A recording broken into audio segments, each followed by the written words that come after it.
Hello students, आज हम आपको प्रेजेंट इंडेफिनिट के ट्रांसलेशन कराएंगे। इसमें प्रेजेंट इंडेफिनिट में सबसे पहले आप पहचानेंगे कि वाक्य किस प्रकार से प्रेजेंट इंडेफिनिट का बनेगा। अगर वाक्य के अंत में ता है, ती है, ते हैं दिया हो तो वाक्य प्रेजेंट इंडेफिनिट का होता है। अब इसमें दो तरह के सब्जेक्ट होते हैं, सिंगुलर और प्लूरल। सिंगुलर का अर्थ है एक वचन। अगर हमारा कर्ता एक वचन है तो वर्ब की फर्स्ट फॉर्म में एस या ईएसटी जोड़ते हैं, फिर ऑब्जेक्ट कंप्लीमेंट प्लस टाइम। जैसे ये वाक्य आपका उदाहरण में, विमल अपनी कहानी स्वयं लिखता है, तो विमल राइट्स हिज स्टोरी हिमसेल्फ। स्वयं की अंग्रेजी हम सब्जेक्ट के अनुसार बनाते हैं। अब जब विमल क्या है, लड़का, तो उसके लिए हिमसेल्फ। और इसी तरह से अपने की अंग्रेजी भी कर्ता के अनुसार आती है। विमल लड़का है एक वचन है, इसलिए उसके लिए हिज का प्रयोग करेंगे। अब सब्जेक्ट हमारा अगर प्लूरल हो तो प्लूरल सब्जेक्ट की नाउन हो, अगर सब्जेक्ट की जगह, या फिर आई वी यू दे हो सब्जेक्ट के स्थान पर, तो फर्स्ट फॉर्म का प्रयोग करते हैं, ऑब्जेक्ट कंप्लीमेंट और टाइम।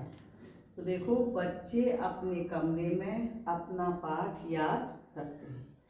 तो देखो, the children learn their lesson in their room.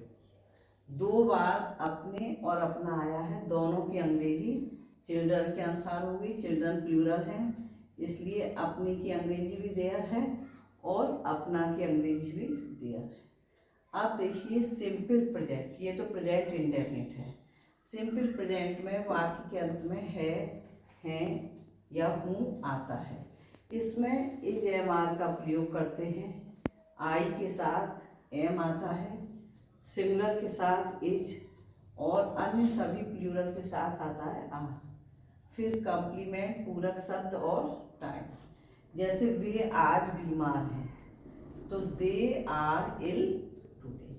They subject है, इज, दे आर, तो आर दे के साथ बहुवचन है तो आर आया है, इल कंप्लीमेंट और लास्ट में है टाइम। वह खुश है, तो ही इज हैप्पी।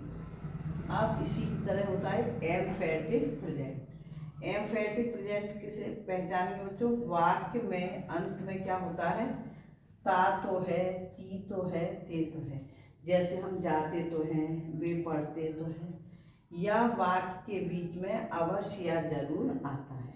जैसे तुम अवश्य वहाँ जाते हो, वे जरूर पाठ याद करते हैं। तो इसमें सब्जेक्ट अगर सिंगुलर है तो डज का प्रयोग करते हैं, डज के बाद first form, object complement time. जैसे रचना खाना तो बनाती है, ठीक है। अब तो और बनाती है, तो रचना डज कुक द फूड। अब अगर हमारा सब्जेक्ट प्लूरल है तो प्लूरल या आई है तो do first form, object complement time. जैसे इसका एग्जाम्पल है, वे स्कूल जरूर जाते हैं, या वे स्कूल जाते तो हैं। दोनों का एक ही अर्थ है। तो दे तो के लिए क्या लगेगा, do. They do go to school. अब हम आपसे पूछेंगे कुछ वाक्य। जैसे रमा रोजाना खाना खाती है, तो क्या बनेगा, रमा खाने की ईट्स, फिर द फूड, और लास्ट में क्या आएगा रोजाना के लिए, एवरीडे या डेली। सूरज आकाश में चमकता है, तो सूरज के लिए द सन। सन मून से पहले द का प्रयोग होता है, द सन, और चमकने की साइंस, एक वचन है इसलिए एस लगेगा। फिर आकाश में के लिए इन द स्काई, तो the sun shines in the sky. Next देखो, तुम छात्र हो, तो तुम के लिए क्या प्रयोग करेंगे, यू। फिर हो के लिए आर, और छात्र तो यू आर स्टूडेंट। हम कमरे में हैं, तो क्या होगा इसका, we are in the room. Kusum यहाँ पढ़ती है, तो कुसुम पढ़ने की क्या अंग्रेजी होगी, रीड्स। एक वचन है तो एस लगेगा, कुसुम रीड्स यहाँ के लिए हेयर, तो कुसुम रीड्स हेयर। अब देखिए हम आते तो हैं, तो हम के लिए क्या प्रयोग करेंगे? वी। और तो के लिए क्या प्रयोग करोगे? डू। क्यों? क्योंकि हम है बहुवचन, तो वी डू। आने की अंग्रेजी कम, तो वी डू कम। रमा यहाँ बैठती तो है, तो रमा तो के लिए क्या लगाओगे? अब रमा क्या है? एक वचन, तो इसके लिए लगेगा डज। रमा डज सिट, यहाँ के लिए हियर। अब कमला फर्श पर दौड़ती है, तो कमला, दौड़ने की अंग्रेजी रन में एस लग जाएगा क्योंकि एक वचन है। कमला रन्स ऑन द फ्लोर, फर्श को कहते हैं फ्लोर, है ना। राधा पाठ याद करती तो है, तो राधा के साथ क्या लगा? डू या डज? पहले ये देखो एक वचन है ना, तो डज। तो राधा डज याद करने की, लर्न्स ना होगा लर्न होगा, है ना। Radha does learn the lesson. हम वहाँ अवश्य लिखते हैं, तो वी। अवश्य के लिए क्या लगाओगे? डू या डज? अब देखो वी क्या है? बहुवचन है, एक वचन? बहुवचन है, तो वी के साथ लगेगा डू। वी डू, और लिखने की अंग्रेजी राइट, और वहाँ की दे, तो we do right there. Rama तुम्हें बुलाती है, तो ये क्या है? तुम्हारा प्रेजेंट इंडेफिनिट है। रमा बुलाने के अंग्रेजी क्या होती है? कॉल्स, है ना। रमा कॉल्स, और तुम्हें की यू, क्योंकि ये सिंपल प्रेजेंट ना होकर प्रेजेंट इंडेफिनिट है।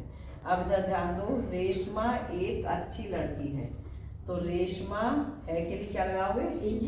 और एक के लिए अच्छी, वेरी गुड गर्ल, तो Reshma is a good girl. Suman कहानी जरूर लिखती है, तो इसका क्या होगा? सुमन। अब एक वचन है तो क्या लगा जाएगा? डज। सुमन डज, और लिखने की अंग्रेजी राइट ए स्टोरी, है ना। सत्या अपनी पुस्तक लाती है, तो सत्या लाने की अंग्रेजी ब्रिंग, तो ब्रिंग में एस लग जाएगा। क्यों?